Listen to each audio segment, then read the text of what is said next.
to this week's edition of World Crisis Radio. This is Webster Tarpley speaking from Washington, D.C. It's our program for Friday, May 24th, 2013.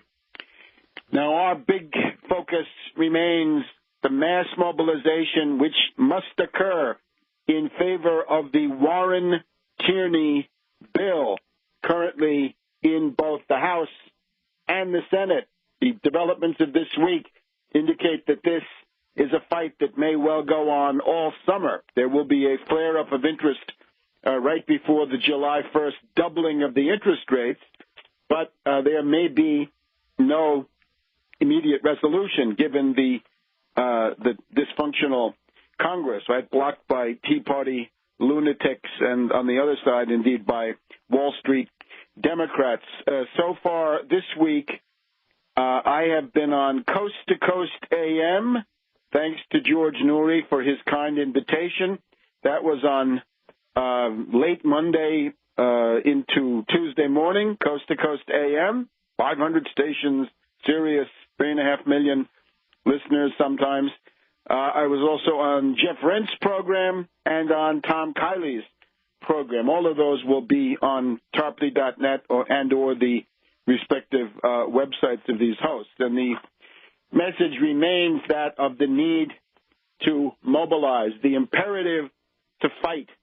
You can have all kinds of nostrums and theories, but without a mass mobilization, without a mass movement, nothing works. We've got to break the American people out of their resignation, their apathy, their passivity, their inertia, and get them fighting for things that mean something, not fighting for insane propositions or indeed occupying things for the sake of nothing, for the sake of the occupation itself, but programmatic demands, things that will actually help to lead this society out of the breakdown crisis, out of the depression that we're in now. One of the themes of our broadcast this time is if you go back to the depression of the 1930s, we've done this timetable several times, right? 1929, stock market panic. 1931, European banking crisis begins. 1933, world economy hits bottom in most measures. But then there's another one that we want to add now, because this gives us something to look forward to. It is also the case that the world, the countries that had not undergone fascist seizures of power, in other words, not Germany, not Italy, places where fascism had been established, there was a sharp left turn, a revolutionary turn, potentially, in 1935 and 1936. That's true in Spain. That's true in France and in the United States, where the Roosevelt 1936 campaign is the most radical phase of the New Deal.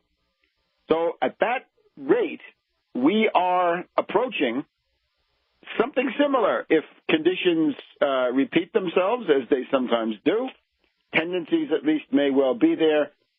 There's going to be an opportunity for revolutionary change in 2014 and in 2015. And everything will depend on the quality of leadership, the quality of program.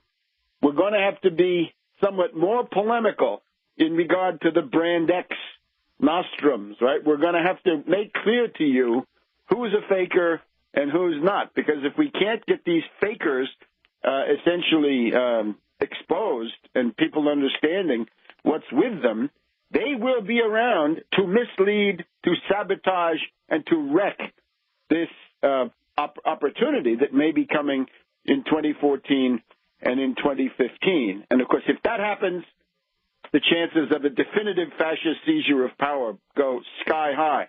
So it's not possible to tolerate misleadership, fake program, or no program, and so forth. Then you'll see how this develops. Now, let's look at Warren. This is the Warren-Tierney bill. And what has just happened this week, the House of Representatives, by a 221 to 198 vote, has approved the Republican usury bill, the Republican bill that would increase the burden of debt and interest and usury that is crushing the millennial generation and others here in the United States. They call it the Smarter Solutions Bill. Maybe it's the Smarting Solutions Bill, because those are solutions that are going to hurt. They're going to make you smart in that sense, right? You'll be hurting when they get finished with you. These Republican asset strippers, absolutely shameless. So remember, their bill says that the rate on the Stafford loan as of July 1st, I guess, should go up. It should go to the rate on the 10-year bond, which is right now about 2%, plus 2.5%. So they're basically saying that the base rate should go from the current 3.4 to 4.5%. However, the rate that they're charging is going to be an adjustable rate. It's going to be a floating rate note. You will not be able to lock in a given interest rate, whatever that is. You will be subjected to completely unpredictable shifts in the rate on the 10-year bond. If that doubles, right, if that goes up to 4%, then you'll be paying 6.5%. Right? If the 10-year goes to 5%, you'll be paying 7.5% and so forth. The only respite, the only small mercy that these Republican looters are willing to grant you is that they want to cap the interest rate at 8.5%. So that's the upper limit. But of course, since the upper limit that is in the current law would be 6.4%, that's 2.1% worse than the status quo. In other words, this entire exercise of the Republicans is worse than doing nothing. And remember, the plus loan for you parents out there, if you've taken out plus loans for your kids, well, that's going to go to the 10-year rate, about 2% once again, plus 4.5%. So up to 6.5%, but with a cap of 10.5%. This is absolutely unacceptable. This increases usury. The Republicans, as usual, with their, what can we call it, their cynical devotion to plutocracy and the power of money, exactly what the Pope Bergoglio is condemning quite rightly. The author, the principal backer of this Republican usury bill, Representative John Klein, Republican of Minnesota, who won his seat by 55%, he could be ousted with a determined effort.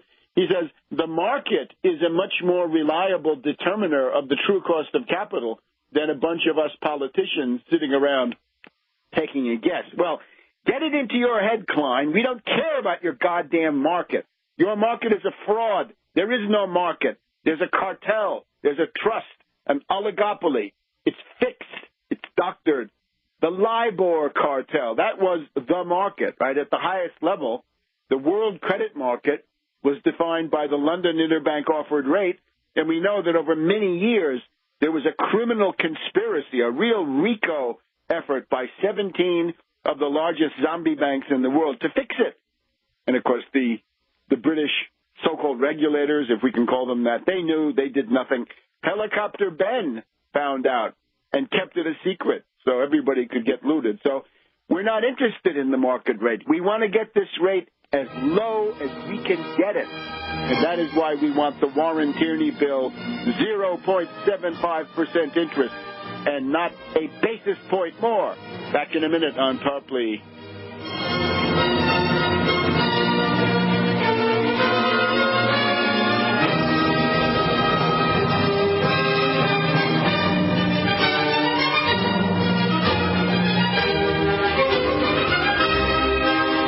The GCN Radio Network.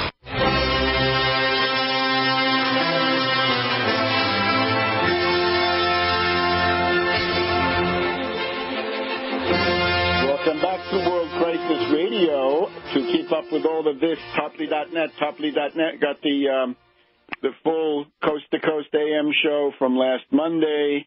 We'll soon have other interventions this week. I got something coming up on KDK, KDKA in Pittsburgh on May 30th, I believe. And we'll be rolling along, right? This campaign is going to go on. We propose to fight it out on this line if it takes all summer. See if you can remember that. Now, we want to condemn this Republican bill. In particular, we want to condemn the renegade Democrats who voted for it. And this is a fine bunch of specimens. These are your renegades, right? They're led by Representative Jared Polis, P-O-L-I-S, Democrat of Boulder, Colorado. The University of Colorado at Boulder, a district full of students, all debt-ridden, and Polis dares to vote to raise their interest rates. He calls it a step in the right direction towards the president's proposal. Well, this is unacceptable on two counts. It's not such a step, and the president's proposal also stinks. And we've got to have in the role of infamy Jared Polis, Congressman Joe Garcia of Florida, Daniel Maffei of New York, and Scott Peters of California. Now, there are some Republicans who voted against this bill, too. But generally, these are absolute troglodytes, right? These are Pleistocene specimens who think that the federal government shouldn't be doing any of this, and any student loan program is bad. Keeping track, Obama's method is to say, let's take the method, the rate on the 10-year, again, 2% right now, widely thought to be about to go up, but we've been hearing that for some years, too. We really don't know. Nobody knows. The 10-year rate plus about 1%. So that's going to get you up to about 3%. Now, the small mercy that Obama has is he lets you lock in the rate. In other words, the rate fluctuates up until the moment you buy it, but then when you get the loan, then you've locked in a rate. So this is set up. Now, the bill that came out of the House is likely, it's going to turn out to be one of these things like the repeal of Obamacare. These are unilateral gestures by the reactionary Republicans, right, where they act out their fantasies about society. Obama has promised to veto this Smarter Solutions bill, as it's called, right? The Klein legislation, I guess we can call it. That the House bill is headed for a veto if it ever gets to Obama. But, of course, for that to happen, it's got to go through the Senate. So what this means is would be a Senate bill sometime before July 1st, and then there would have to be a conference committee. And all of these are opportunities to get the Warren-Tierney provision in there, which gets you the lowest interest rate, 0.75%, right? Not 4.5%, not 8.5%, not 6.5%, not even 3%, but 0.75%, and paid for by the Federal Reserve. This is the absolutely critical provision. It is a partial deprivatization, a partial nationalization, a partial federalization of the Federal Reserve System, because the bill says the Federal Reserve Board of Governors shall provide to the Secretary of Education such money as he may need to carry out these loans.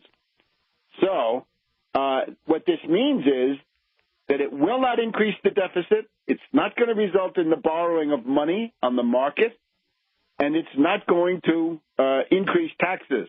It will, instead of increasing pressure on the budget, it will relieve the pressure on the budget by freeing up money so it can be used in other ways.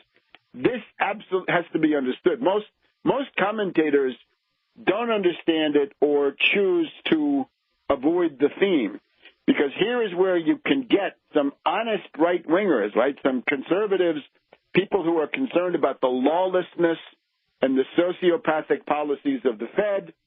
The Fed up to now for 100 years has served zombie banks and zombie banks only. And we're now saying, wait a minernate, that's not good ernoughh. Bernanke, you will contribute to solving the student loan crisis. Bernanke, you're going to cough up money to solve the foreclosure crisis. We're going to refinance a lot of loans and get them down to close to zero. And that Oklahoma City tornado, the rebuilding of those areas, 0% 100-year credit from the Fed. Similarly for New York, New Jersey, after Superstorm Sandy. And in each of these cases, this is a credit facility. It's a credit stimulus that we're asking the Federal Reserve to carry out. We're demanding it. We want to force the Federal Reserve to do things, not just call them names, not just make them feel bad, not even audit them to find out that they're corrupt, because we already know that. We want money. We want them to finance the recovery. The Treasury is overburdened. The U.S. federal budget is overburdened. We're now in the world of credit default swaps. We've got a cartel of ratings agencies, Fitch, Moody's, Standard & Poor's, all corrupt. And we've got credit default swaps, the torpedoes, the ICBMs of this battle. You can't simply go borrowing a whole lot of money in the way that many Keynesians, these are basically Keynesians, what can we say, scholastics, because they sit on the general theory by Keynes, and whatever's in the general theory they like, and if it's not in the general theory, then they don't like it. So sometimes it's good. They do support the Wall Street sales tax in many cases. That's in Keynes. But the use of the federal lending power, right, the credit-creating power of the Federal Reserve specifically, that's not in there. Although, remember, there are these people sometimes called pre-Keynesians, right? Lautenbach and W.S. Wojtyński in Germany in 31, 32, who wanted to use the power of the central bank to put out credits to allow the rebuilding of infrastructure, solve the problem of unemployment, and cut the fascists off at the knees. And we've talked in the past about the implications of that, right? No Nazism, no World War. Lots of things would have gone better in the world. Now, if you watch this debate, Virginia Fox was the floor manager for the Republicans, and boy, this is a level of banality and stupidity. This reactionary battle axe. Most of the stuff she said had nothing to do with the student loan. She just got up there and started spouting, free market, politicians are bad, big government is bad, get government out of the way, let everybody do what they want, free market. Absolute idiotic garbage. And that's somebody who is now piloting an effort to try to get you, students, to pay more. Remember, Romney said, if you need money, you should borrow it from your parents. That's great if you're a sneering plutocrat, but working families don't have that option. We'll be back in a minute.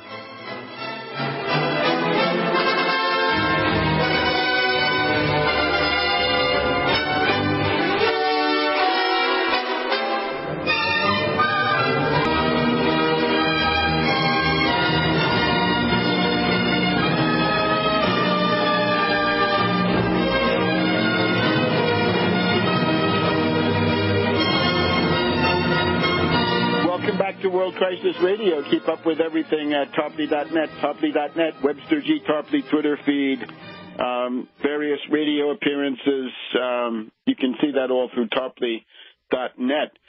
The attack on Elizabeth Warren, interestingly, the Daily Beast is against it, right? The British decadent Tina Brown doesn't like this attempt to let the hoi polloi go to college. I guess she wants Oxbridge or something like this, right? The British stratified system of no social mobility.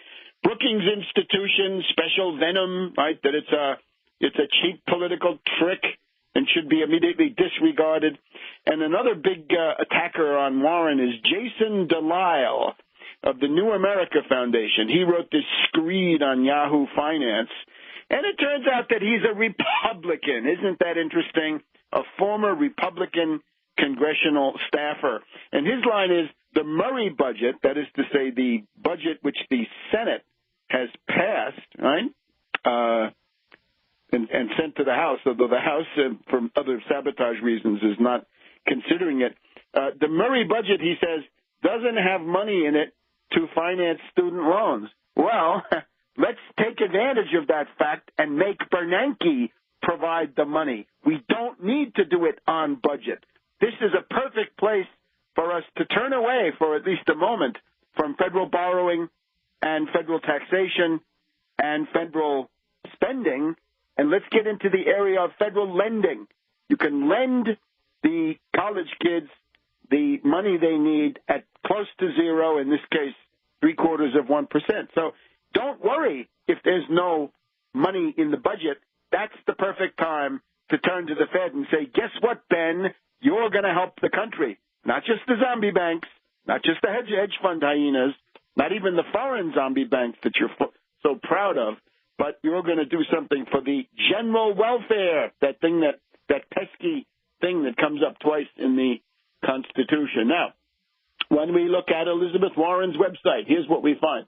She's got a whole bunch of institutions that support her bill. Now, let's just go through this. Most of these are in Massachusetts, but don't let them get ahead of you, right? If you're someplace else, get the administration of your institution to support it. So, Babson College, Bentley University, Brandeis University, prestigious, Boston College, the Jesuits, Dean College, Emerson College, Emmanuel College, Hampshire College, LaSalle College, Marion Court College, Massachusetts Institute of Technology, the smart guys, right? They've calculated everything, and they support it. The New England Conservatory, Nichols College, Northeastern University, big and important, Simmons College, catering to the elite, Wheaton College, a little bit the same, Wheelock, Williams College out there in western Massachusetts, Worcester Polytechnic, okay. And then we have the following national organizations supporting Elizabeth Warren: American Federation of Teachers, Association of Independent Colleges and Universities in Massachusetts, that's 60 colleges and universities. Campaign for America's Future is gathering signatures. Credo is gathering signatures. Democracy for America, the Howard Dean organization, has come up with 106,000 signatures. MoveOn.org, 403,000 signatures. Gold is where you find it, guys. National Organization for Women, IDEM. National Youth Association. Progressive Change Campaign Committee. Hey, this is interesting. 438,000. They've gotten ahead of, or they're vying with MoveOn.org. Rebuild the Dream, Student Debt Crisis, United States Student Association, the Young Invincibles, don't mess with them. And I would hope soon they can list the United Front Against Austerity, because the UFAA does offer powerful, although critical support. We would recommend make it more than 1 year, make this available to refinance all extant student loans. All means all. All subsidized Stafford, unsubsidized Stafford, Perkins, plus private bank loans, Sallie Mae, Citibank, and, of course, the consolidation loans that have been used to refinance this entire thing. So this is where we stand now. Obama has got to be forced to keep his promise and veto this thing. I doubt it's going to reach his desk, though. It won't get through the Senate. But that means now the Senate gets into the center of attention. And we gave you the list of co-sponsors last time. It's about half a dozen. We need more. Right? You've got to basically say any senator who does not support the Warren-Tierney bill is showing that they care zero about higher education, the future of the country, competitiveness against China, Japan, European Union, and so on down the line.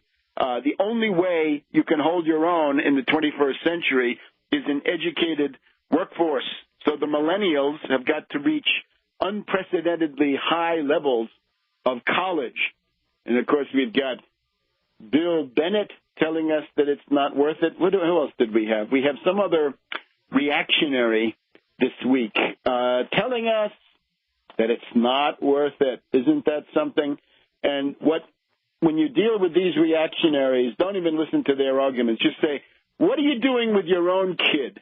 What are you doing with your own grandson, okay?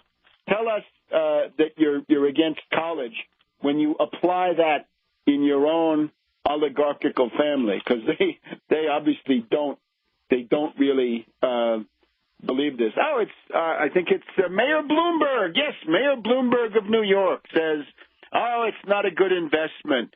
It's better to be a plumber, says Mayor Bloomberg. Sorry, Mayor. What did you do with your kids and your grandkids and your nephews and your nieces? Tell us that, and we'll be happy to consider it, because you're a hypocrite. So all of these things going on. Now, that mobilization has to be sustained. So fight it out on this line. It may well take all summer, but keep striking powerful blows, get more co-sponsors, get more institutional sponsors, and what we really need is a commencement that turns into a rally for the Warren-Tierney bill, and perhaps most dramatic of all, the occupation of a building on a campus, the occupation of an office with non-negotiable demand that they have to get the Warren-Tierney bill passed by Congress and signed by Obama and functioning for the coming academic year. And remember, if you were part of Occupy Wall Street, that meant you went out and occupied places for nothing. You said, we occupy it because we want to have the right to occupy it. That gets you nowhere. Power concedes nothing without a demand. And even in SDS, we know you occupy a building, you get your non-negotiable demands, and then you've done. You've won. And being co-opted doesn't mean winning your demands. Being co-opted means you give up your demands and go away. And that's pretty much what has happened with these anarchists, right? The ad busters cabal. They're pretty much extinct, although they are supporting. They're trying to convince their members that Grillo in Italy is a good proposition. All right, now we got to switch to the international area. Concerning Syria, well, on the ground, first of all, the rebels are continuing to lose. Everything they do is now dictated by the fact that they're losing.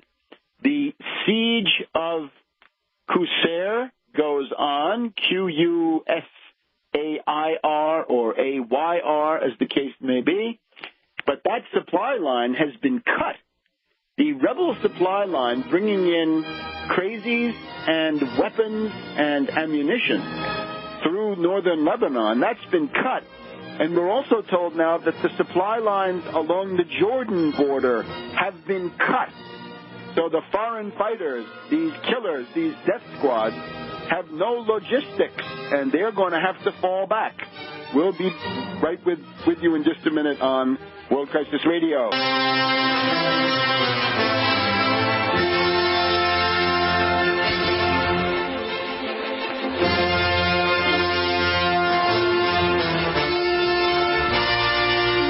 Back to World Crisis Radio. Webster Tarpley in Washington, D.C.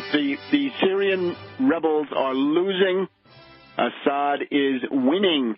Qusair is cut off. In any case, it's besieged. It's a mopping up operation that may take a while. Those rebels are defeated. The Jordanians, the Lebanese supply line is cut, despite the efforts of the Hariri cabal in Lebanon, and despite the efforts of the Jordanian feudal monarchy, that looks like that supply line is also cut. So the future of death squads in southwest and south Syria looks pretty grim. So they're going to have to fall back, and they may, I'm sure within too long we'll be reading about the expulsion of the death squads from Homs, from Hama, and then finally Aleppo, and they're destined to become a stretch, a Sudetenland kind of a zone, a buffer, if you will, along the Turkish border. So this is why the imperialists are in such an all-fired hurry to try to get something done. And I hope, certainly Assad and Putin know that this is the story. It's interesting, Putin has just met with Berlusconi of Italy in Sochi. That's really interesting. Those meetings happen every 3, 4, 5 months. So the rebels are losing. National Public Radio calls it a stalemate. It's not a stalemate. It's a slow strangulation of the rebel logistics. Now, the whining. John Forbes Kerry of Skull and Bones accuses Hezbollah. He says, oh, Hezbollah, how dare you send your fighters into Syria? And not directly, but as senior U.S. official in Oman, this means Kerry, clearly enough, he says the Iranian Revolutionary Guard is there. And as a result of that, we get this document of unbelievable hypocrisy from the Arab League, right? We could call it the Anti-Arab League or the Pro-Imperialist League or the Sykes-Picot League. They are complaining that it's not right to have foreign fighters inside Syria. And of course, these are people who have been sending death squads of foreign fighters, right? They've got Chechens. Some of the terror networks that we've seen in Boston are heavily represented in Syria. Pakistanis, right? Pakistani Taliban are big. Afghan fighters, Libyans, right? Death squads left over from 2011. Tunisians, Egyptians, Saudis, Somalians, and so forth, right? From half the world, and even from European countries, right? From Britain, France, and other places, right? The same kind of people that might hack a British soldier to death in the streets of London can be found also fighting against Assad in Syria. So this is what Kerry wants to arm, what Kerry wants to finance. It's Al-Qaeda, it's al-Nusra, and then we're told that the Al-Qaeda in Iraq is even worse. They're more barbaric and destructive than the Nusra Brigade. And, of course, all of this financed cynically by the absolute monarchies, the great democratic forces of Qatar, Saudi Arabia, United Arab Emirates, all absolute monarchies. So, not so great. Now, concerning the Geneva conference, you can see that the Russian effort is to make sure that Syria is represented and that Iran is represented, as well as, well, the Syrian government, obviously enough, although for these imperialists that's not obvious, and Iran, and force the rebels to come. The rebels so far, we've had 3 meetings this week. We had a Madrid confab, we had Amman, Jordan, the midweek, and now Istanbul is going on. And these lounge lizards, right, these parasites who live in hotels at your expense are digging in their heels. They refuse to go to the Geneva conference unless they get an advanced guarantee that Assad will be out. And some of them even say Assad has to be out before they go to the conference. And this includes the CIA golden boy, General Salim Idris.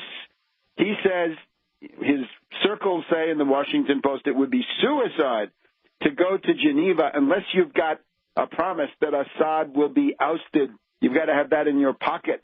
And he wants the U.S. to provide, I think, 700 tons of ammunition per month indefinitely for the relevant future. And he wants to have parity of weaponry with Assad. Well, what does that mean? Assad has got Yakhonsk anti-ship missiles. They want something similar? I don't think the U.S. has anything similar to a Yakhonsk. Or how about an S-300P? I guess he wants the most advanced Patriot system, and I'm not sure that's as good as the Russian system. So you give that to those guys, and they'll be shooting down airplanes in Europe and in the United States, and, of course, for these characters, Israel will be targeted. So this freaks them out no end. That's a career killer if they're involved with that. There will be a Kerry-Lavrov meeting in Paris in a couple of days. Now, interestingly enough, Zbigniew Brzezinski on Morning Joe today. That would be 24th of May. Zbigniew Brzezinski appears with David Ignatius of the CIA Inspiration Society. Seems to agree with Zbigniew on everything. And Zbigniew says, look, the current effort against Syria is being led by imperialist powers. The colonial powers are trying to make a comeback and reassert their control over Syria. That's Britain and France, the Sykes-Picot tandem of World War I, the people who carved the Middle East and set up all of this grief that we've lived with for so many decades. So Zbigniew says it would be really bad, really a blunder for the United States to associate itself with the British and the French neo-colonial comeback campaign. The U.S. should stay far away from London and Paris. Don't touch them. The U.S. can always claim that it has no colonialist past in the area. That's a bit of a stretch, but still, you got to sympathize with the effort to keep the U.S. out of it. Let the British and the French attempt their imperialist revival. So interesting advice from that wing of the foreign policy establishment. Now, we had, I want to mention this here, Obama gave his speech about the drones and about ending the state of war, that is to say the repeal of the resolution, the so-called authorization to use military force. Right after 9/11, right, September 2001, Congress passed the functional equivalent of a declaration of war, the authorization to use military force. And you'll remember, Ron Paul voted for it. He voted for the war and for the dictatorship before he was shocked to find out what he had done. So he was for it before he was against it. Obama is actually calling for a perspective to repeal that resolution. Now, that's an interesting proposition. That had been brought up by this guy, Jeh Johnson, J-E-H Johnson, in a speech, I think, in Britain some months ago. I think we mentioned it on the program. That was an interesting straw in the wind. We don't know what it means, because this could mean, do it in 10 or 20 years, as some people in the White House have said, but at least it gets that issue on the table. Now, Medea Benjamin shows up and starts doing her thing, right? She starts yelling from the back of the room. Looks like they let her do it for quite a while at the National Defense University. And what I noticed is she's all worked up about Guantanamo, and I guess that's fine, but there's not a word about Syria. She doesn't get up there and say, don't start the next war. Don't start the war that the neocons, the British, the French, Saudis, Qatar, UAE are all pressing you to do, Obama. Hands off Syria. Stay out of Syria. No, she doesn't do that, because Medea Benjamin may well support the attack on Syria, for all I know. She's had articles in the past saying we need to overthrow Assad just about any way we can, and so forth. So I was struck by the one-sidedness, right? The idea of ignoring the danger of the Syrian war. And of course, she's Kokesh's dance partner from the Jefferson Memorial. Isn't that interesting? The Medea Benjamin Kokesh team, right? Maybe they'll go on Dancing with the Stars if everything pans out. Back in a minute on World Crisis Radio.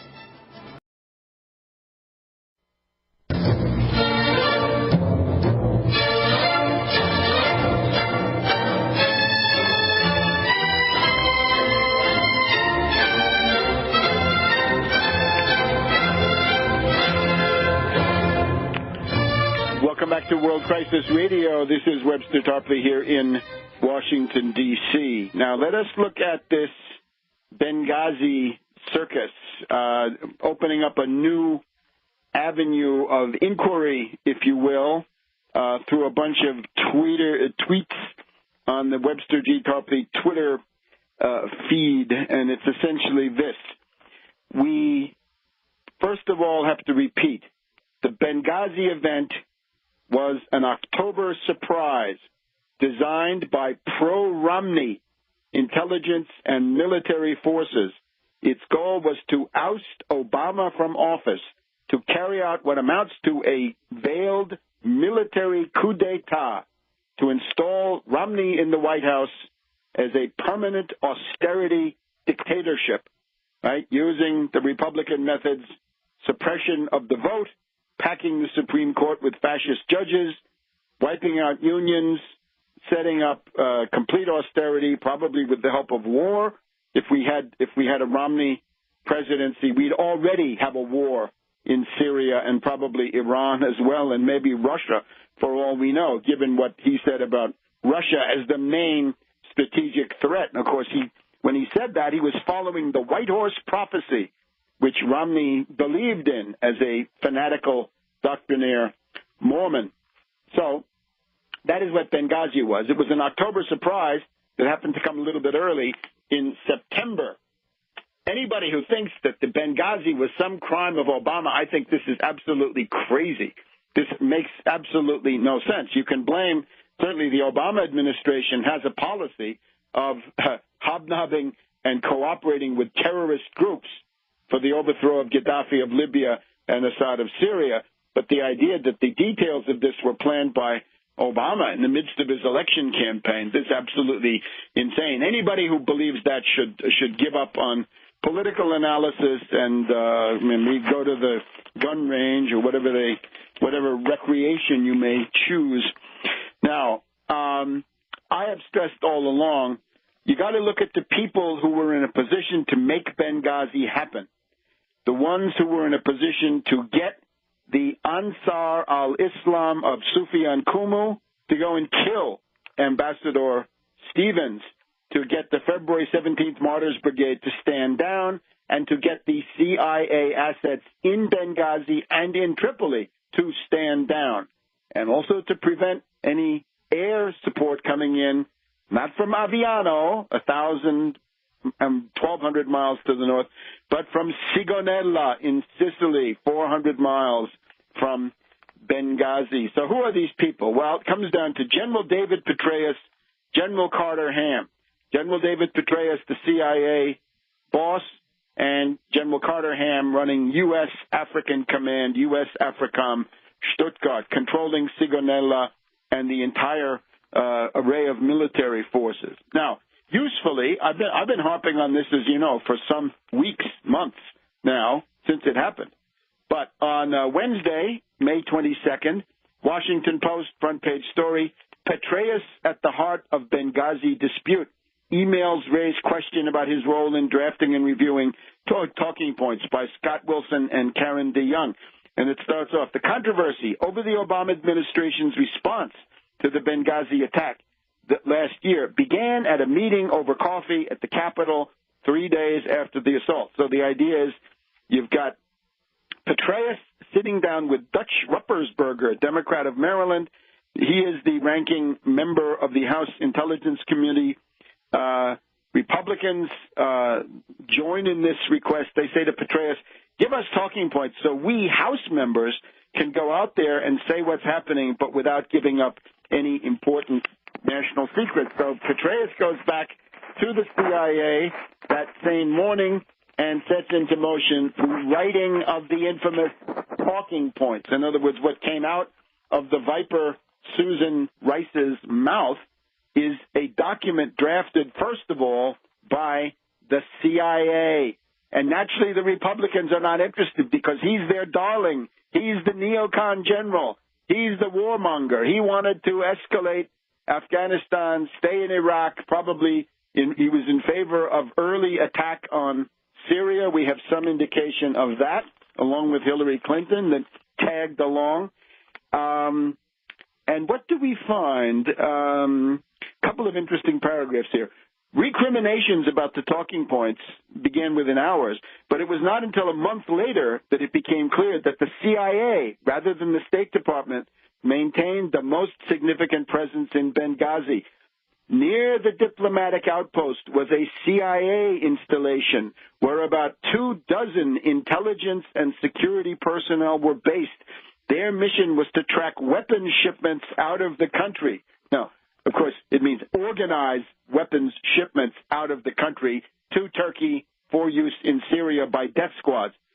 Back to the article, and to identify the numerous militias operating in Benghazi, to identify them and to facilitate their transfer to Turkey and then into the Syrian conflict. So security at the CIA annex was the responsibility of the CIA, not the State Department. But because the annex operated under diplomatic cover, its existence as an intelligence facility was classified. This is what I've been saying the whole time.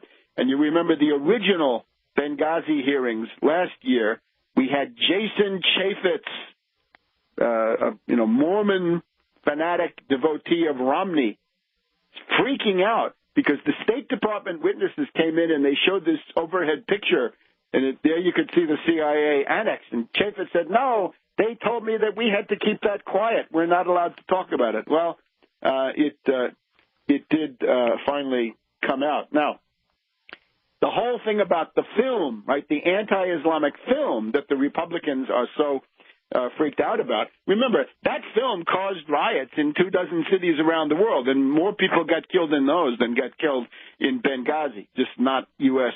personnel maybe, right, but Egypt the same day. So there was a film, and it did lead to riots. Now, obviously, the story in Benghazi is different. Somebody has told Sufyan Kumu of Ansar, go kill the ambassador, right? The guy you've been working with, your contact, the guy who's been paying you and transferring you to Turkey. The article here, Ansar al-Sharia had quickly backed off an initial assertion of responsibility for the Benghazi attack. So they say we did it. And the group, Ansar, did not deny that some of its members were involved, right? So Kumu burned himself with that. Remember, Kumu is a Guantanamo graduate. He comes out of that training school. He was sent back to overthrow Gaddafi and then subsequent tasks, and this was one of them. So he's a CIA asset. The headline is CIA asset kills U.S. ambassador. And how about that, Republicans? Now, then we have the story. This article really deals with the 99 pages of emails back and forth between the various agencies. The original CIA text says that the demonstration against the film turned into the attack. I think Petraeus has since tried to argue that he faked it at the beginning, even in these talking points, because he didn't want the bad guys to know what was going on. Tommy Vitor, remember, we had him last week. Tommy Vitor responded to all of this. He's the former spokesman of the National Security Council, saying, in effect, the role of the CIA has never been clarified. That's correct. It should be, but it hasn't been. And Victoria Nuland protests that the way this thing is written, stressing all the warnings that came from the CIA, she's afraid that it could be abused by members of Congress to beat the State Department over the head for not paying attention to agency warnings. And then we have the famous Ben Rhodes email. Of course, he's a famous villain, but in this case, there's a greater villain, and it's Petraeus. Morel, right? Petraeus' deputy, is also involved. So what does it all mean? Grill Petraeus. No more hearings unless Petraeus is on the hot seat. Why don't the Democrats organize something in the Senate and grill Petraeus? Are they afraid? Probably they are. Back in a minute on World Crisis Radio.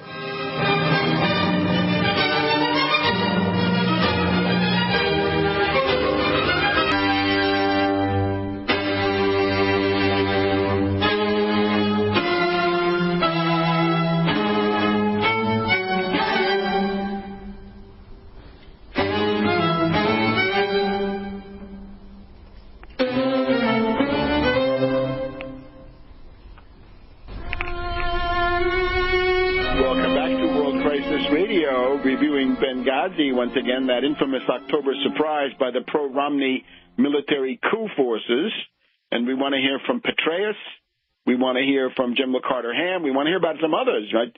We had all kinds of officers, generals, admirals, flag officers, sacked, canned, fired, cashiered in the second half of last year. Commanders of fleets, the U.S. commander in Afghanistan, the NATO commander, A lot of careers have ended. Was it 7 days in May? It may have been. That seems to be the pattern.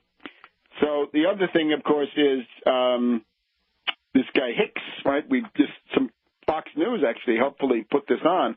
They selected out of the Hicks testimony once again. Hicks is asked. Hicks is the chargé d'affaires. He's the second-ranking State Department guy. He's Ambassador Stevens' assistant in doing this wonderful work of getting the death squads in line, so to speak. Hicks then responds to the Congressional Committee. The stand-down order, there's a stand-down order. The stand-down order is received by Lieutenant Colonel Gibson of the Special Forces of the U.S. in Tripoli, Libya.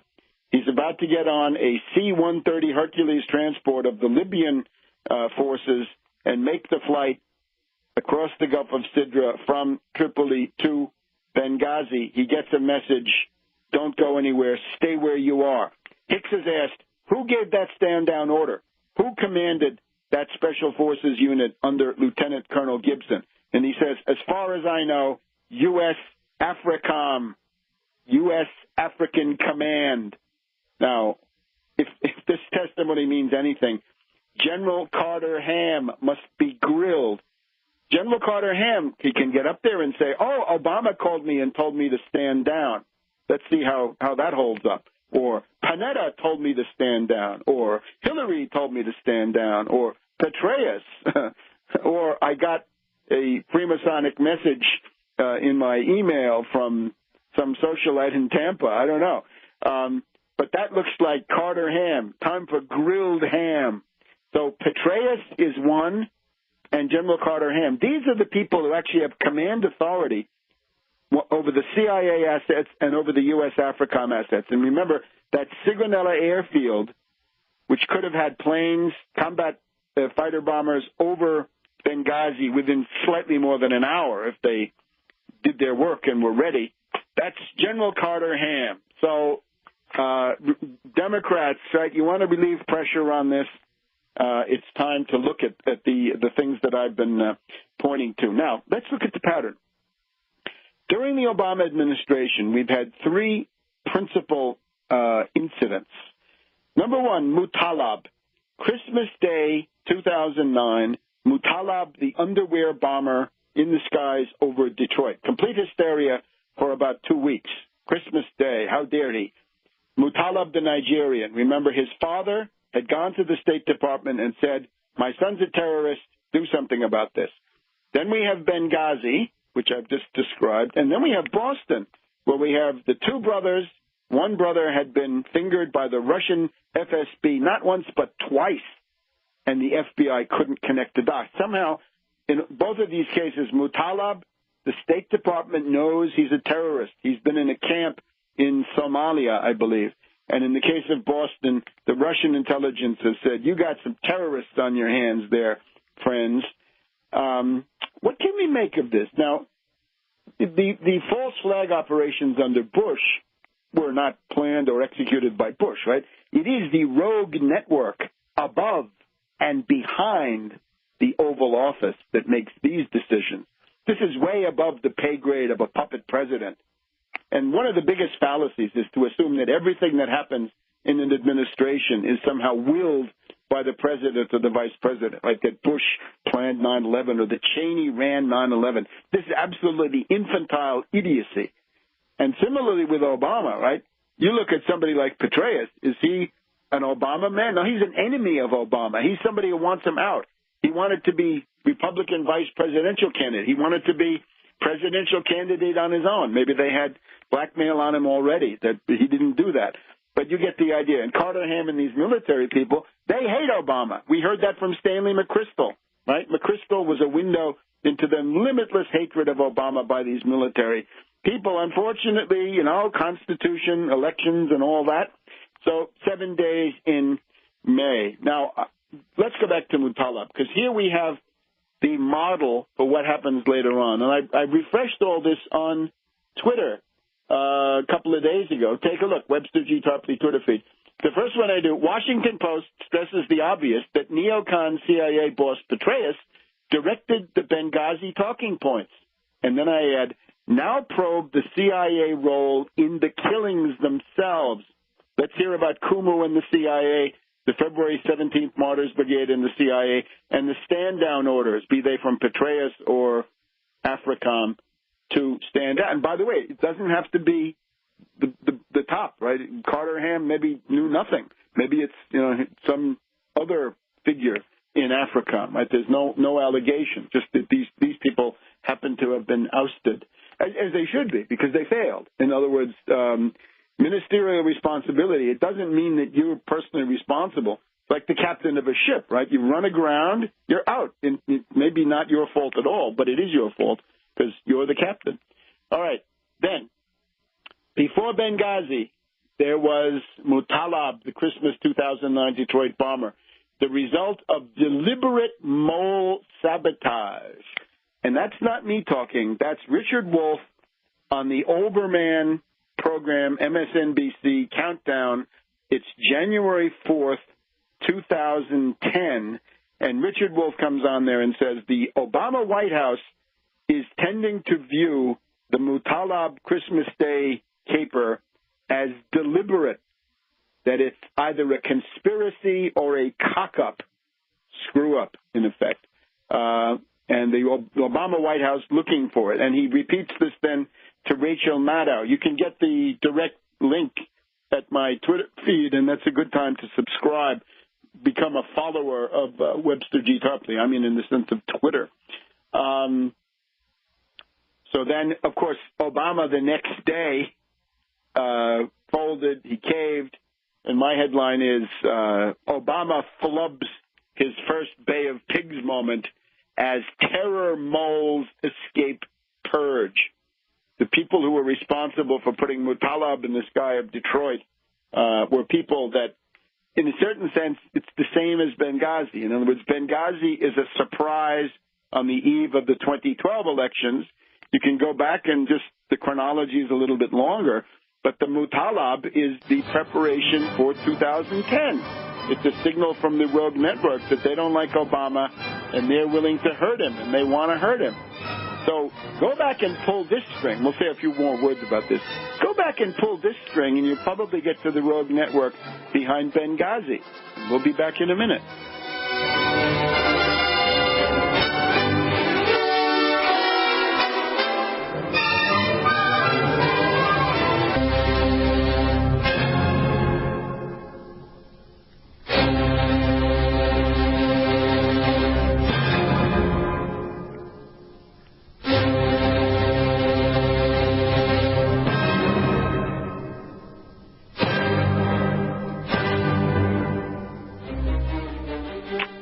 To World Crisis Radio. So before there was Benghazi, there was Mutalab.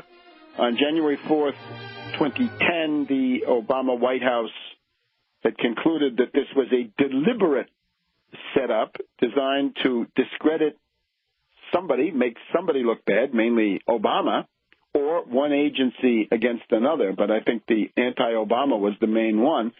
And unfortunately, then Obama dropped the ball the next day, and the terror moles escaped any prosecution. And you can see, go to Tarpley.net. I was following this. I basically diagnosed this thing on December 28th on Russia Today and was back on Russia Today a little bit later. And then we have in February a hearing of the House Homeland Security Committee under Benny Hill, the chairman of that committee. We had Undersecretary Patrick Kennedy from the State Department come to that hearing, and he's grilled by the committee, and he says, look, we of the State Department, we heard this report that Mutalab was a terrorist, right? Because, of course, his father, his rich Nigerian banker father, had given it directly to a State Department official. We, says Patrick Kennedy, we, the State Department, wanted to pull his visa. That would have prevented him from getting on the airplane. But another agency told us not to. They said, we've got eyes on him. He's a little fish who leads us to the big fish. Leave him alone. We're tracking him. We'll take responsibility. And he was then asked, so what's the other agency? He says, I can't tell you here in the public session, but we can have an executive session, and I'll tell you the name of the other agency. The American people now want to know, what is the other agency? Was it the FBI? Was it the CIA? We want to know. Doesn't matter. DIA, NSA, doesn't matter. We want to know what the other agency is, and it's most likely an intelligence agency, and it's not the State Department. I would urge those of you at the State Department who feel like you're getting kicked around in this, right? You're getting slammed. The only people you have to defend you are people like Nuland, who is a neocon, right? Mrs. Teanak of the Kagan family, her husband, her brother-in-law, and her father-in-law, all members of the Project for the New American Century. They're all neocons. Her husband was the top foreign policy guy of the Romney campaign. That's not going to be a very good defense. You can't defend on Benghazi unless you're talking about Romney, and the military clique that wanted to install Romney, and the intelligence clique, right? Generals and admirals for Romney. I wonder if there's such a group, because in practice there was. So that would be the way to clarify what actually happened. Now, Londonistan, we're getting word about the killing of this British soldier. Now, the interesting thing is one of the patsies is also from Nigeria, and he actually looks and sounds a little bit, I don't know if we ever heard Mutala, but he sort of looks like him. A Nigerian background Muslim convert, I think.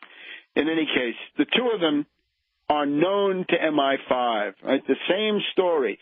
Oh, you couldn't connect the dots. Oh, why don't these agencies talk to each other? It's because there are moles, and these moles are loyal to a private network. It's a financier network, above all, of warmongers and people who want these terrorist events to take place to keep people frightened and passive, and to give the pretext for more and more police state, which in the case of the British has gone much further even than here. So in Woolwich, the two patsies, well known to MI5, they commit this gruesome, monstrous crime, and then they loiter. They wait around and talk to people until the police finally come and shoot them. One of them had been on a trip to Somalia, so it's the same as Mutalab. Mutalab had been in the camp, I think, also in Somalia. Mohammed Merah, whose antics helped get Sarkozy at least into the second round, right? He was not voted out in the first round thanks to Mohammed Merah, had been on a kind of grand tour of the Middle East with the approval of the DGSE of Bernard Squarcini.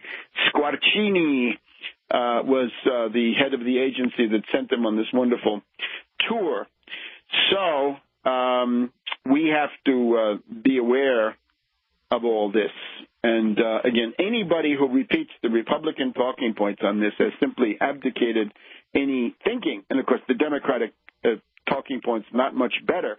But fact is, this Benghazi was a pro-Romney op. That's fundamental.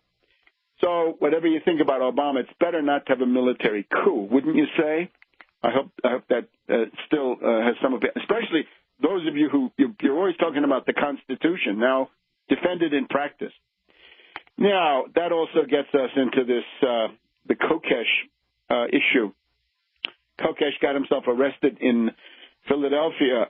If you go from one of these episodes to the next, you begin to develop a certain suspicion, right, that this may not all be completely spontaneous, but that there may be some element of direction, right, some kind of steering of all this. Certainly, if I want to have a police state, if I'm a clique of, let's say, generals or rogue network, and if I want to shut down protest activity in Washington, D.C., then an armed march like this is perfect. It's just the thing. I'd get a few people killed, and at that point, you're going to chill all of that activity, and maybe that's what somebody wants. Who knows? Just speculating. But let's go back to a historical parallel. When you first think about it, you say, well, the March on Rome in October 1922, it's not that big and it's not that well organized. How about the Stavisky riot? Much neglected here in the U.S., but there's also French fascism, and it's the Stavisky riot of February 6th, 1934. There's a scandal going on in the background. Some corrupt financier has bought up a bunch of deputies. He's then been suicided, most likely.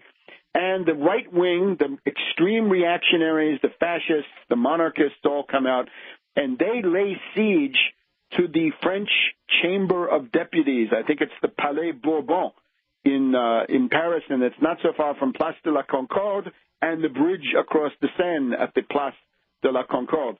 So these forces are led by Morat, the Action Française, monarchist, by Tétinger of the Champagne family, right, bubbly. Tétinger is there with his supporters, and Colonel de la Roque, a dashing colonel of the Cross of Fire, the Burning Cross, Croix de Feu. And they assault the French Chamber of Deputies, and they are armed. They have pistols, quite a few, rifles, some. The police are there. Probably 20 people get killed that day. This is a huge riot. It's a landmark in the fall of the French Third Republic because it sets up the fall of the Daladier government and its replacement with the government of Doumergue.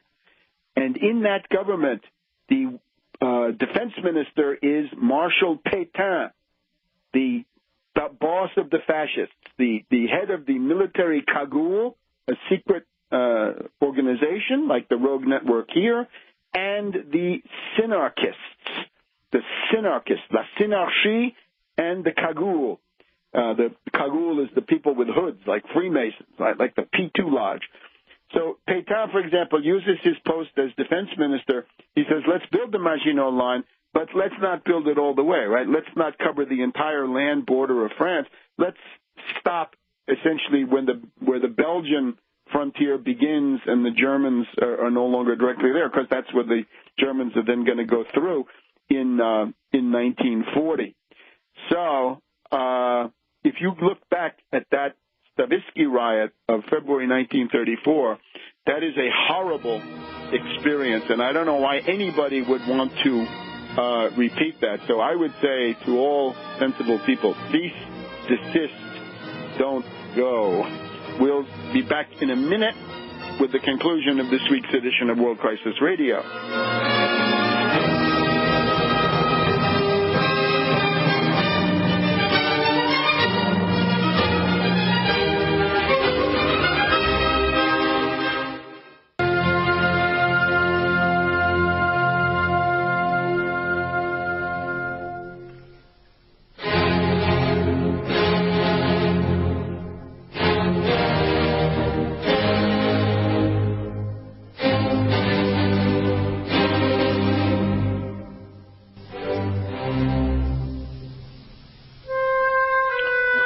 Crisis Radio. Let's pick off a few important themes.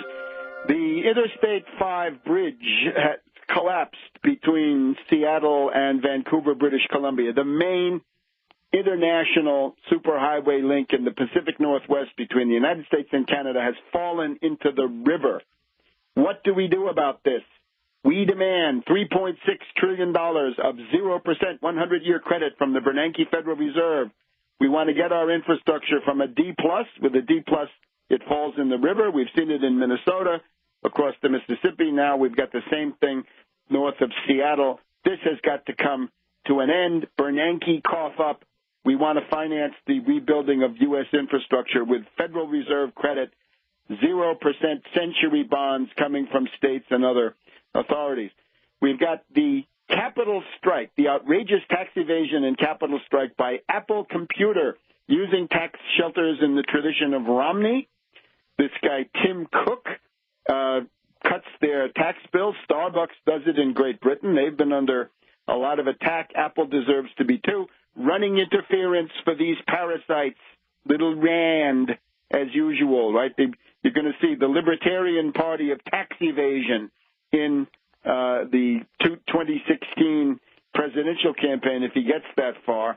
What do we need to do about this? Do we need to have a territorial tax where we give up on the ability to tax these earnings? We do not.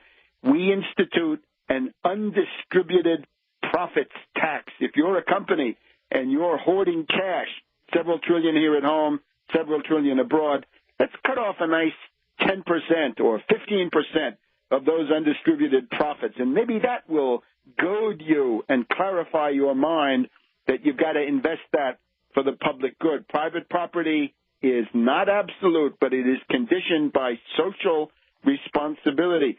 Concerning Google X, right, all these, the story in Bloomberg Business Week is all these little gadgets, right, little widgets that they're coming up with. Boy, you can see their model is small is beautiful. Everything is an individual consumer product as far as I can see. Perhaps it has something to do with the fact that the people working in Google X are radical subjectivists. They can't imagine something like, let's have a project of rural electrification on the scale of the Tennessee Valley Authority or something like that. No, they say, let's have a little consumer product that we can sell somebody. The opposition to the fast rail in the Val di Susa between Turin, Italy, and Lyon, France, has gone violent. Eco-terrorism, basically Molotov cocktail bombs, a homemade mortar, and other things. The Italian magistrates are now investigating attempted murder of the workers, and that puts Grillo on the hot seat, right? He's the big anti-infrastructure, anti-fast rail candidate. So does he condemn this terrorism in any meaningful way? So far, not.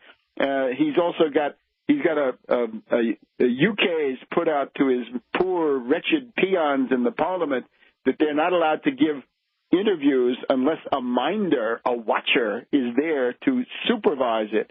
So people have wondered, what does he represent? Is it the Soviet model, the Chinese model, the Yugoslav model? It's the North Korean model. The DPRK lives with Grillo. Concerning Snyder under attack in Michigan, Tom Hartman thinks that the way to fight Snyder is by ending corporate personhood? No, I'm sorry. Process reforms don't cut the mustard. If you want to get rid of Snyder, you've got to have full trade union rights. You've got to have a minimum wage that means something.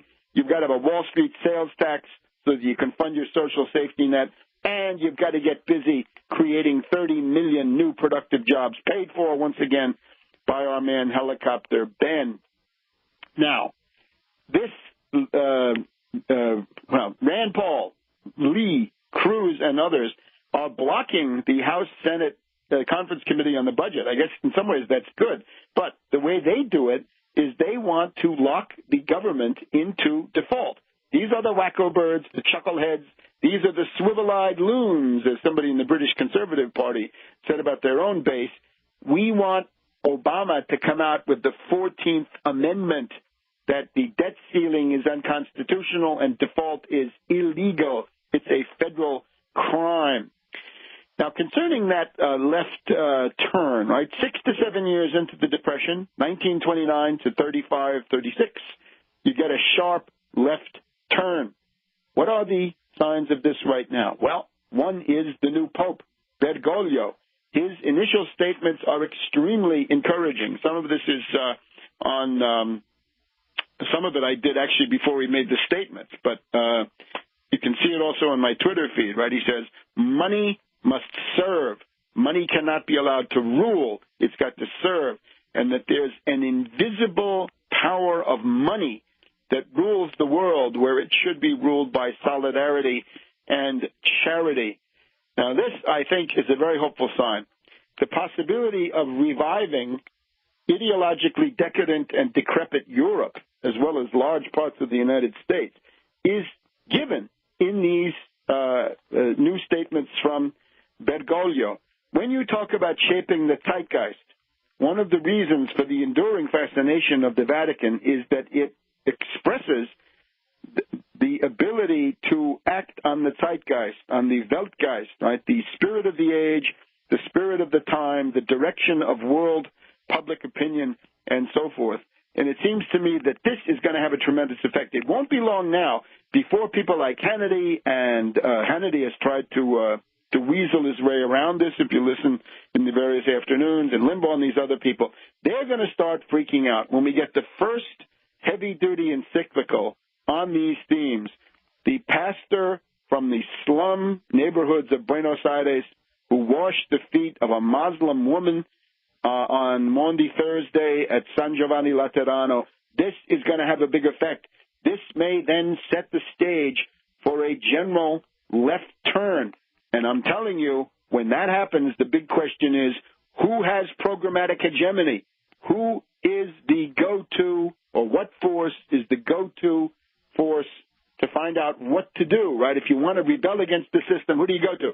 Do you go to David Graeber at Occupy Wall Street, who says, well, the goal is to be able to camp in the park and defecate in the park? That cannot be the one. Somebody else is going to say, well, we need campaign finance reform. No.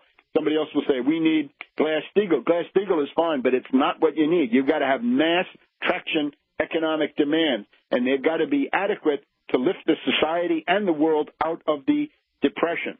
Same thing with other demands, right? Corporate personhood, Glass-Steagall, increasing the budget of the Securities and Exchange Commission. That won't do it either.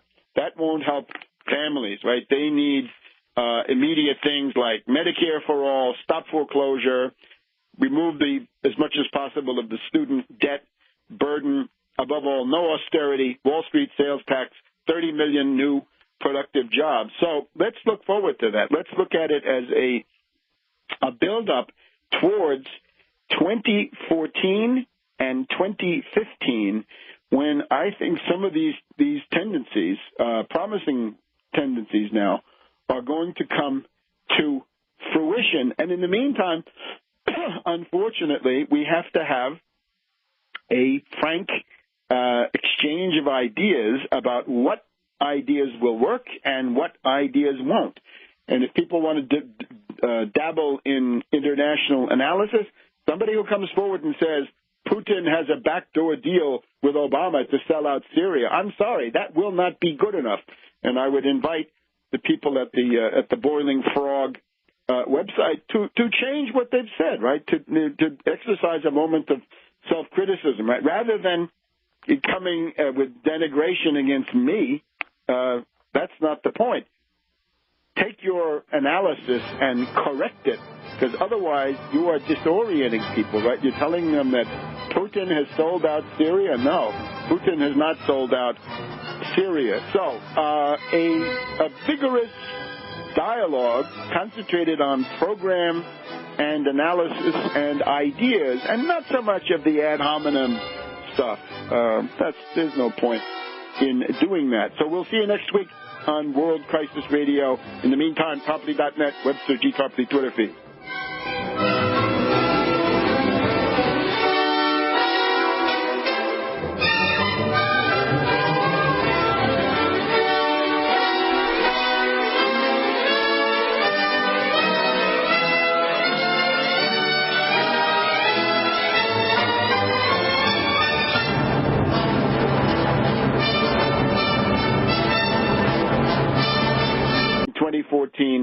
And in 2015. And, of course, if that happens, the chances of a definitive fascist seizure of power go sky high. So it's not possible to tolerate misleadership, fake program, or no program, and so forth. Then you'll see how this develops. Now, let's look at Warren.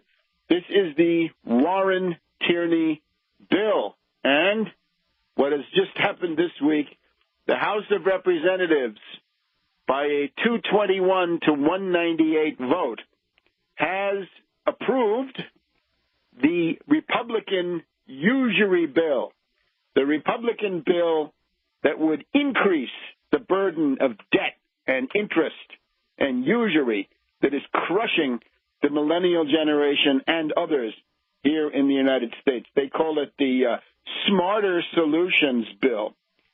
Maybe it's the Smarting Solutions Bill, because those are solutions that are going to hurt. They're going to make you smart in that sense, right? You'll be hurting when they get finished with you.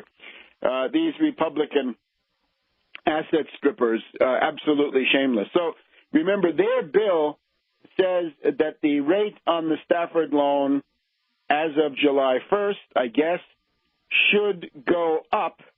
It should go to the rate on the 10-year bond, which is right now about 2%, plus 2.5%. So they're basically saying that the base rate should go from the current 3.4 to 4.5%.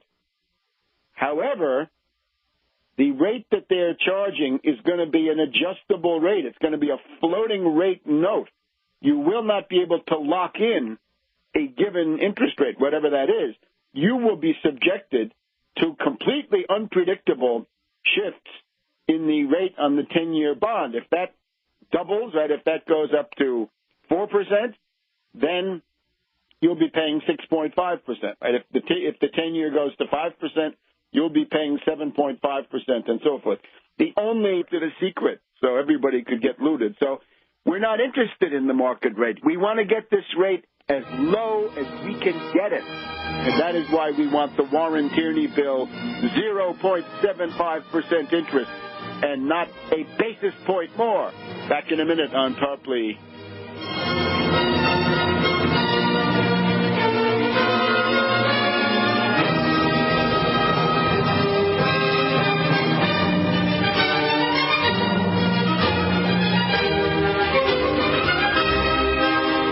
The GCN Radio Network.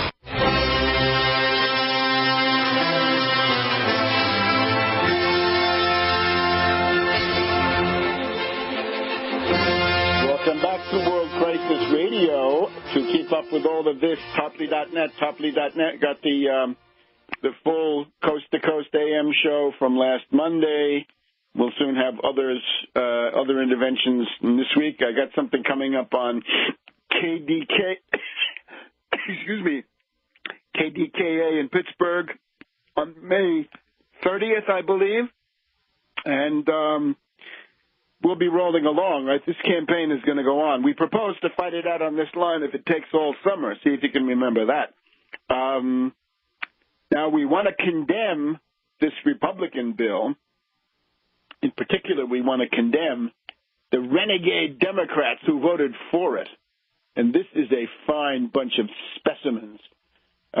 These are your renegades, right? They're led by Representative Jared Polis, P-O-L-I-S, Democrat of Boulder, Colorado. The University of Colorado at Boulder, a district full of students, all debt-ridden, and Polis dares to vote to raise their interest rates. He calls it a step in the right direction towards the president's proposal. Well, this is unacceptable on two counts. It's not such a step, and the president's proposal also stinks. And we've got to have in the role of infamy Jared Polis, Congressman Joe Garcia of Florida, Daniel Muff, mean something, not fighting for insane propositions or indeed occupying things for the sake of nothing, for the sake of the occupation itself, but programmatic demands, things that will actually help to lead this society out of the breakdown crisis, out of the depression that we're in now. One of the themes of our broadcast this time is if you go back to the depression of the 1930s, we've done this timetable several times, right? 1929, stock market panic. 1931, European banking crisis begins. 1933, world economy hits bottom in most measures. But then there's another one that we want to add now, because this gives us something to look forward to. It is also the case that the world, the countries that had not undergone fascist seizures of power, in other words, not Germany, not Italy, places where fascism had been established, there was a sharp left turn, a revolutionary turn, potentially, in 1935 and 1936. That's true in Spain, that's true in France, and in the United States, where the Roosevelt 1936 campaign is the most radical phase of the New Deal. So at that rate, we are approaching something similar if conditions repeat themselves, as they sometimes do. Tendencies, at least, may well be there. There's going to be an opportunity for revolutionary change in 2014 and in 2015. And everything will depend on the quality of leadership, the quality of program. we're going to have to be somewhat more polemical in regard to the Brand X nostrums, right? We're going to have to make clear to you who's a faker and who's not, because if we can't get these fakers essentially exposed and people understanding what's with them, they will be around to mislead, to sabotage, and to wreck this opportunity that may be coming in respite. The only small mercy that these Republican looters are willing to grant you is that they want to cap the interest rate at 8.5%. So that's the upper limit. But of course, since the upper limit that is in the current law would be 6.4%, that's 2.1% worse than the status quo. In other words, this entire exercise of the Republicans is worse than doing nothing. And remember, the plus loan for you parents out there, if you've taken out plus loans for your kids, well, that's going to go to the 10-year rate, about 2% once again, plus 4.5%. So up to 6.5%, but with a cap of 10.5%. This is absolutely unacceptable. This increases usury. The Republicans, as usual, with their, what can we call it, their cynical devotion to plutocracy and the power of money, exactly what the Pope Bergoglio is condemning quite rightly. The author, the principal backer of this Republican usury bill, Representative John Klein, Republican of Minnesota, who won his seat by 55%, he could be ousted with a determined effort. He says, the market is a much more reliable determiner of the true cost of capital than a bunch of us politicians sitting around taking a guess. Well, get it into your head, Klein. We don't care about your goddamn market. Your market is a fraud. There is no market. There's a cartel. There's a trust, an oligopoly. It's fixed. It's doctored. The LIBOR cartel, that was the market, right? At the highest level, the world credit market was defined by the London Interbank Offered Rate, and we know that over many years there was a criminal conspiracy, a real RICO effort by 17 of the largest zombie banks in the world to fix it. And, of course, the British so-called regulators, if we can call them that, they knew, they did nothing. Helicopter Ben found out and kept.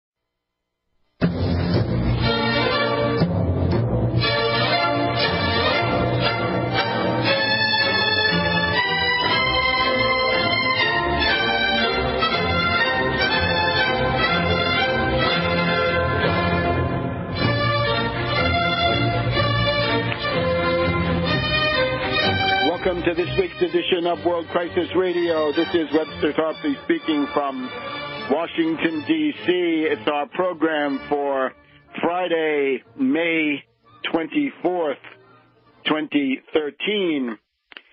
Now, our big focus remains the mass mobilization which must occur in favor of the Warren-Tierney bill, currently in both the House and the Senate.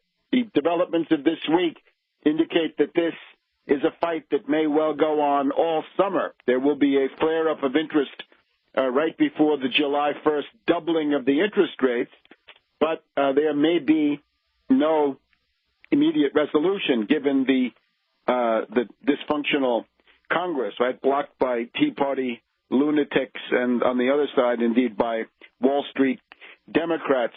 So far this week, I have been on Coast to Coast AM, thanks to George Noory for his kind invitation. That was on late Monday into Tuesday morning, Coast to Coast AM, 500 stations, Sirius, 3.5 million listeners sometimes. I was also on Jeff Rent's program and on Tom Kiley's program. All of those will be on tarpley.net or the respective websites of these hosts. And the message remains that of the need to mobilize, the imperative to fight. You can have all kinds of nostrums and theories, but without a mass mobilization, without a mass movement, nothing works. We've got to break the American people out of their resignation, their apathy, their passivity, their inertia, and get them fighting for things that